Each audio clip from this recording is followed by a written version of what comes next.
Buletin Didik 26 April bersama saya Meji Salih. Assalamualaikum dan salam sejahtera. Pendaftaran kemasukan kanak-kanak tahun 1 bagi kalender akademik sesi 2024-2025 bermula 2 Mei hingga 30 Jun ini. Kementerian Pendidikan KPM menerusi hantaran di Facebook hari ini memaklumkan pendaftaran secara dalam talian itu boleh dibuat melalui modul pengurusan awam sistem bersepadu KPM. Pendaftaran itu terbuka kepada kanak-kanak warga negara Malaysia yang lahir dari 2 Januari 2017 hingga 1 Januari 2018. Dalam pada itu, mulai tahun ini, pendaftaran tahun 1 perlu dilakukan melalui laman sesawang baharu seperti yang tertera. Bagi kanak-kanak yang telah didaftarkan di laman sesawang sebelumnya, data mereka akan dipindahkan ke laman sesawang terkini. Namun, ibu bapa atau penjaga masih perlu mengemaskini maklumat anak mereka di pautan baharu pada tarikh pendaftaran berkenaan. Keputusan permohonan penempatan tahun 1 2024-2025 boleh disemak di pautan terkini bermula 1 hingga 30 Oktober 2023. Ibu bapa boleh terus menghubungi Pejabat Pendidikan Daerah PPD atau Jabatan Pendidikan Negeri JPN yang berhampiran untuk sebarang pertanyaan berkaitan permohonan itu. Susulan peningkatan kembali kes COVID-19, Kementerian Kesihatan KKM akan mengesyorkan pemakaian pelitup muka dilaksanakan semula di semua sekolah. Kebimbangan itu ekoran penularan varian baru dikenali sebagai subvarian Arcturus. Menteri Kesihatan Dr. Zaliha Mustafa berkata beliau akan mengadakan pertemuan segera dengan Menteri Pendidikan Fadlina Siddiq bagi membincangkan perkara itu untuk mengekang penularan semula COVID-19 di sekolah. Pertemuan itu juga akan dilakukan untuk membincangkan garis panduan pengawalan penularan COVID-19 di sekolah, terutama selepas adanya varian baharu. Beliau turut berkata garis panduan berhubung SOP membabitkan murid akan dikeluarkan sebelum mereka memulakan persekolahan pada 2 Mei ini selepas cuti Aidilfitri. KKM turut menyarankan sektor pendidikan melakukan saringan memandangkan 11 daripada 18 kluster COVID-19 yang dilaporkan pada Minggu Epidemiologi ke-7 2023 adalah kluster pendidikan. Peranan ibu bapa dan masyarakat penting bagi membanteras isu ketagihan vape atau e-rokok, terutama dalam kalangan kanak-kanak lingkungan umur 9 hingga 12 tahun. Menurut Presiden Majlis Pengetua Sekolah Malaysia MPSM, Muhammad Zainul Arifin Muhammad Jaid, individu-individu berkaitan tidak boleh hanya mengharapkan pihak sekolah kerana waktu guru bersama murid agak terhad berbanding di luar sekolah. MPSM memandang berat gejala ketagihan vape dalam kalangan kanak-kanak.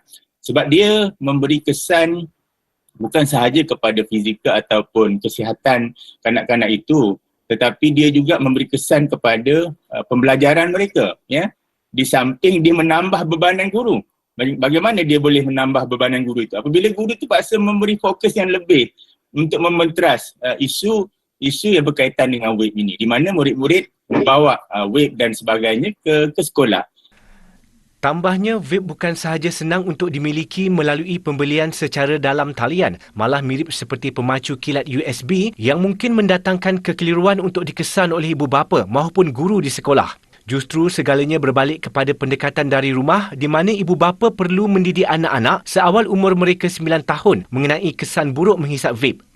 Selain itu, penglibatan masyarakat secara aktif dalam hal ini turut memainkan peranan penting kerana golongan muda bukan hanya terperap di rumah dan menghabiskan masa di sekolah tetapi juga di tempat awam.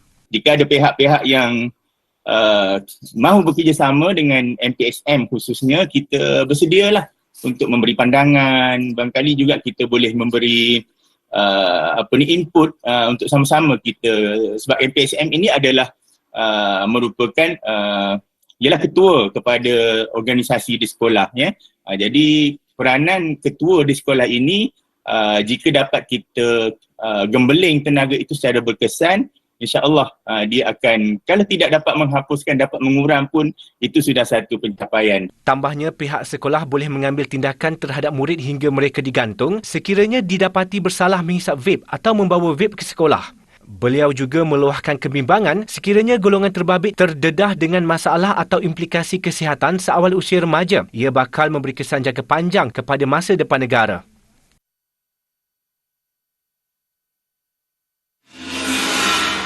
Sementara itu, pakar Perubatan Kesihatan Awam Jabatan Perubatan Masyarakat Universiti Sains Malaysia, Dr. Suhaili Muhammad Hairun berkata, kajian berhubung kandungan nikotin perlu dilakukan lebih menyeluruh kerana terdapat banyak jenis cecair vape yang dihasilkan oleh pelbagai syarikat pengeluar di dalam maupun di luar negara untuk pasaran tempatan.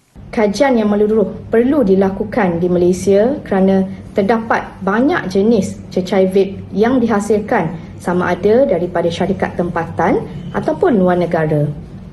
Kajian yang lebih menyeluruh ini sangat penting kerana apabila persampelan lebih banyak dan lebih menyeluruh, kita akan dapat menentu ukur tahap nikotin di dalam vape dengan lebih tepat. Tambahnya, kajian itu boleh memberi panduan untuk membandingkan tahap nikotin dengan negara maju dengan lebih tepat supaya satu garis panduan atau peraturan dapat dibuat bagi mengawal selia produk cecair vape. Sebelum ini, media melaporkan Pusat Pengajian Perubatan dan Kaji Hayat Universiti Sunway memaklumkan kebanyakan produk vape di negara ini mengandungi sehingga 22 mg nikotin bagi setiap perisa. Kenyataan bersama itu menyebut kekuatan maksimum yang dijual di United Kingdom dan Australia hanya sekitar 2% atau 20 mg nikotin bagi setiap mililiter cecair. Sebuah bangunan tadika Pusat Asuhan Tunas Islam Pasti di Kampung Jalan Kebun, Seksyen 30 Shah Alam musnah dalam kebakaran tengah hari tadi. Sepasukan anggota dari 4 balai bomba iaitu dari Shah Alam, Kota Anggerik, Andalas dan Pelabuhan Kelang dikerah ke lokasi kejadian sebaik menerima panggilan jam 12.37 tengah hari. Mengarah Jabatan Bomba dan Penyelamat Malaysia Selangor, Murni Mamat berkata, kebakaran melibatkan sebuah sekolah pasti 2 tingkat. Menerusi satu kenyataan yang dikeluarkan, Murni menjelaskan sebaik bomba sampai di lokasi, api telah merebak ke bangunan kedai dan rumah bersebelahan sekolah itu. Api dapat dikawal jam 1.22 tengah hari. Tiada kemalangan jiwa atau kecederaan dilaporkan.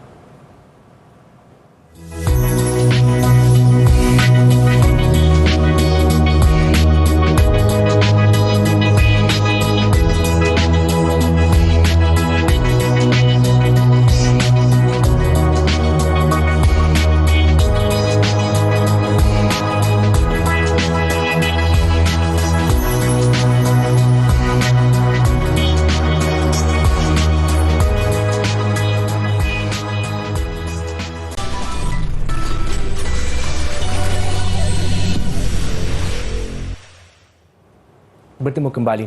Senator Profesor Datuk Seri Dr. Awang Sarian dilantik sebagai penasihat kehormat Pusat Pengajian Melayu Cina di Beijing Foreign Studies University BFSU. Surat pelantikan itu diterima beliau pada 10 April lalu daripada pengarah Sekolah Pengajian Asia yang juga pengarah Pusat Pengajian Melayu Cina BFSU, Profesor Dr. Su Yingying. Menerusi hantaran di Facebook, Profesor Datuk Seri Dr. Awang berkata, pelantikan itu adalah kesinambungan 2 kali tugas beliau sebagai penyandang kursi pengajian Melayu Kerajaan Malaysia di China tahun 2008 hingga 2011 dan 2016 hingga 2018, selain sebagai Profesor Kehormat Pendidikan Bahasa dan Kebudayaan BFSU yang dianugerahkan pada 2012. Beliau yang juga pengerusi Lembaga Pengelola Dewan Bahasa dan Pustaka di BP berkata, pelantikan itu menjadi landasan persefahaman rakyat dua negara melalui pendidikan dan kebudayaan. Pusat Bahasa Melayu ditubuhkan di BFSU pada 1997 sebagai hasil persetujuan antara Kerajaan Malaysia dan China untuk bekerjasama dalam bidang pendidikan, khususnya pengajaran bahasa Melayu di China. Pada 2005 pula, Pusat Bahasa Melayu dinaik taraf menjadi Pusat Pengajian Melayu Cina dan secara rasminya menjadi pangkalan kegiatan ilmiah dan pengembangan bahasa, kesusasteraan dan kebudayaan Melayu di China. Lazimnya sambutan Hari Raya Aidilfitri diisi dengan aktiviti ziarah menziarahi rumah sanak saudara. Namun ada segelintir yang lebih gemar menghabiskan masa dengan berkunjung ke zoo terkenal dan berdekatan. Mungkin ia masa terbaik kurang bersesak kerana kebanyakan warga kota masih di kampung halaman. Ikuti tinjauan yang disediakan Ain Syafiqah Zaki. Jelas terpancar kegembiraan di wajah pengunjung zoo yang terletak di Selangor ini. Tinjauan mendapati meskipun ramai pengunjung terdiri daripada kalangan keluarga bukan Muslim, masih terdapat keluarga Muslim, tambahan lagi yang mempunyai anak kecil. Rata-rata mereka berpendapat bahawa ini adalah lokasi terbaik untuk meluangkan masa sempena cuti perayaan kali ini. Happy lah kat sini, jalan-jalan. So, seronok lah bawa anak.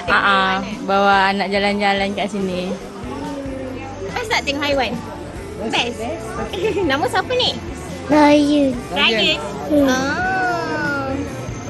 Awak suka tengok haiwan apa? Hewan iguana. Iguana. Awak suka iguana? Ambil kesempatan lah semua orang balik kampung. Jadi saya ingat kosong lah sini. So nampaknya jalan pun okey, kosong. So kami ambil kesempatan ni lawat Farm in the City lah. Seronok tak tengok haiwan kat sini? Sana? Awak suka haiwan apa? Suka yang hedgehog. Hedgehog. Awak pegang ke hedgehog tadi? Ya. Awak berani pegang? Yang ulang awak pegang? Bagi mereka, ia sekaligus dapat menambah ilmu pengetahuan berkenaan hidupan zoo. Sambil menyelam minum air, bagi salah seorang pengunjung yang berasal dari Pahang ini, tujuannya mahu menziarah saudara yang menetap di ibu negara sekaligus membawa keluarga mengisi masa lapang dengan aktiviti riadah. Bagi saya, anak-anak interaksi mereka dengan haiwan ni kan, salah satu perkara yang sangat menyeronokkan lah. Ada pengalaman yang bagus lah untuk mereka. Kalau mereka balik ke mungkin bandar ke, mungkin tak jumpa haiwan-haiwan ni. Jadi itu ambil peluang, ada masa kita bawa lah anak-anak ke sini. Bagi mereka, meskipun cara sambutan Aidilfitri ini agak berbeza, ianya tetap meriah. Apatah lagi mereka dapat mencipta memori dengan keluarga cara tersendiri. Bak kata netizen, kita bahagia cara kita.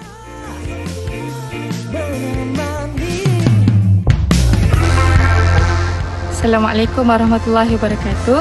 Saya berasal dari Pulau Pinang, merupakan pelajar Universiti Yarmouk Jordan.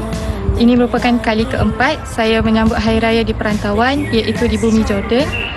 Bagi keluarga saya yang berada di Pulau Pinang, saya ingin mengucapkan selamat Hari Raya Aidilfitri, maaf zahir dan batin. Saya berharap kepada tahun hadapan saya dapat bersama-sama menyambut Hari Raya Aidilfitri bersama dengan keluarga saya yang tercinta di negara Malaysia yang tercinta, insya-Allah. Kullu am wa antum bi khair. Selamat Hari Raya semua.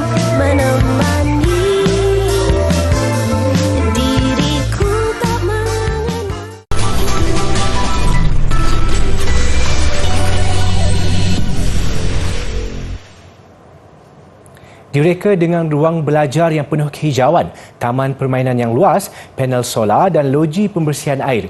Itu yang menjadikan Sekolah Agensi Bantuan dan Kerja Pertubuhan Bangsa-Bangsa Bersatu UNRWA untuk pelarian Palestin di Asia Barat salah satu sekolah mesra alam yang unik di Gaza.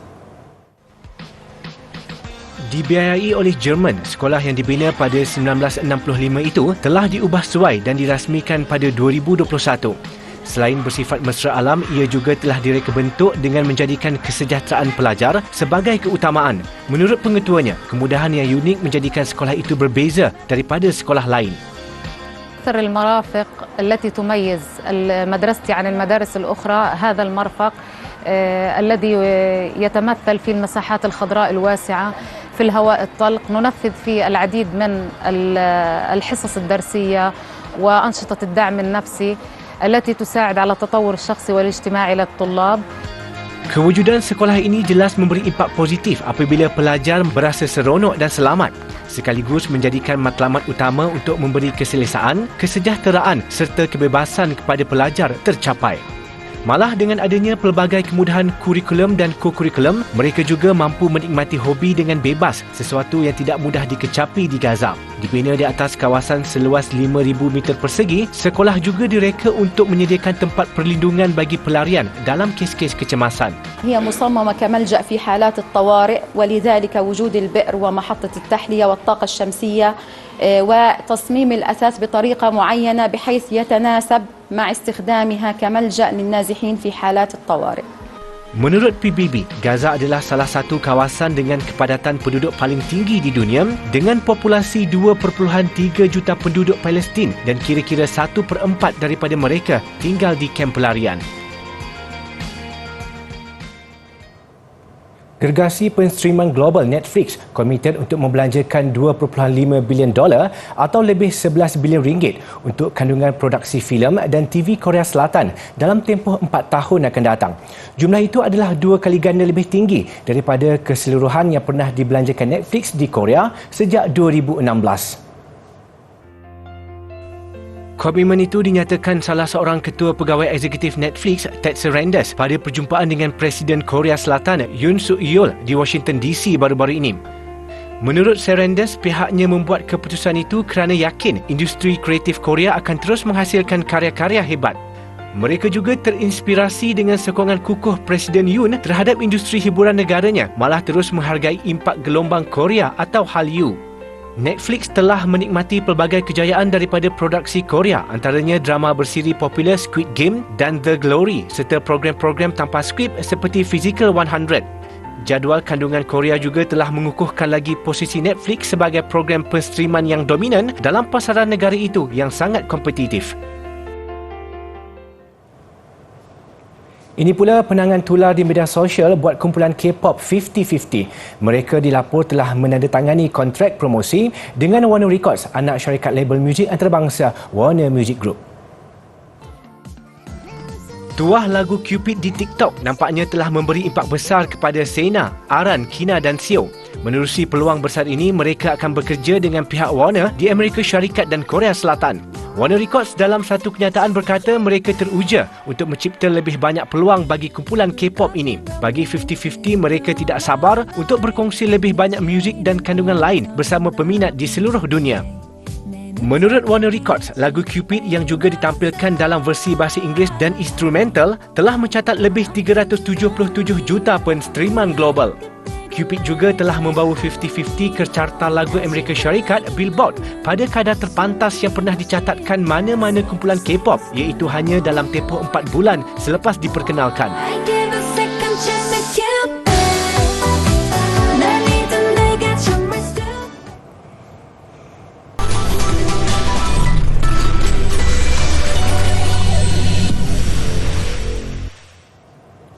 Sukan. Saingan pusingan pertama kejohanan badminton Asia hari ini menyaksikan beberapa wakil negara tidak dapat meneruskan cabaran. Antara yang terkandas, pemain perseorangan Eng Ziyong, hanya gandingan lelaki Man Wei Chong dan T Kai Woon berjaya melepasi halangan awal untuk mara ke pusingan kedua.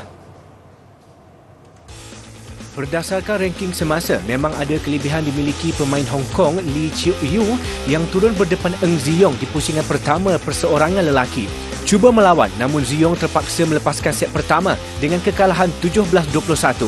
Usaha digerakkan Ziyong untuk memberi cabaran pada set kedua dan terikat 18 sama pada satu ketika sebelum tewas 18-21. Nasib sama turut dialami perseorangan wanita S. Kisona yang turun berdepan wakil Thailand Pon Palwi Chochuwong. Kisona bagaimanapun bermula dengan agak baik apabila memenangi set pertama 21-18. Namun kebangkitan mula dipamerkan lawan pada dua set berikutnya. Dia terpaksa akur tewas 15-21, 13-21 selepas beraksi hampir sejam. Turut kecundang gandingan campuran Chang Peng Sun dan Chia Yi Si. Mereka yang berdepan pemain kelayakan dari India Rohan Kapoor Siki Reddy dikejutkan dengan kekalahan straight set 12-21, 16-21 selepas beraksi selama 36 minit. Hanya satu kemenangan diraih kem negara pada sesi pagi menerusi gandingan lelaki Man Wei Chong dan T Kai Woon. Mereka yang turun berdepan pasangan kelayakan dari India PS Ravi Krishna dan Sankar Prasad Udaya Kumar tampil dengan permainan cukup kemas. Mereka menamatkan pertarungan straight set dalam tempoh 28 minit, menang 21-12, 21-17. Namun cabaran getir menanti Wei Chong Kai Woon di pusingan kedua nanti apabila dijadual bertemu pilihan keempat dari Jepun, Takuro Hoki dan Yugo Kobayashi. Barisan Kejurulatihan Skuad Harimau Malaya mengadakan lawatan teknikal selama seminggu di Barcelona, Spanyol bermula 17 April. Lawatan diketuai Ketua Jurulatih Kebangsaan Kim Pan-gon, turut disertai Pembantu Jurulatih Pau Mati Vicente, Jurulatih Penjaga Gol Cho Jun-ho, Jurulatih Kecergasan Ji Yeon Park dan Jurulatih Analisis Prestasi Lim Jae-hoon. Kunjungan berkenaan memberi peluang buat barisan kejurulatihan negara menyaksikan sesi latihan pasukan utama Barcelona. Selain itu, mereka dibawa melawat fasiliti latihan kelab berkenaan serta bertemu beberapa pegawai dan staf kejurulatihan termasuk pengerusi kelab Xavi Hernandez. Panggon dan delegasi turut mengunjungi kelab Espanyol untuk melihat pusat latihan pasukan utama dan menghadiri seminar oleh Jabatan Metodologi. Dalam pada itu, mereka dijadual menyaksikan dua perlawanan La Liga iaitu Espanyol Cadiz pada Jumaat serta Barcelona Atletico Madrid pada Ahad ini. Paparan seni mural gergasi di bangunan 15 tingkat di ibu kota komersial Ivory Coast, Abidjan mengakhiri bulletin didik. Bangunan The Parliament ini adalah permata seni bina yang terabai sejak 20 tahun lalu. Saya Medi Salih, salam hormat dan insya-Allah kita jumpa lagi.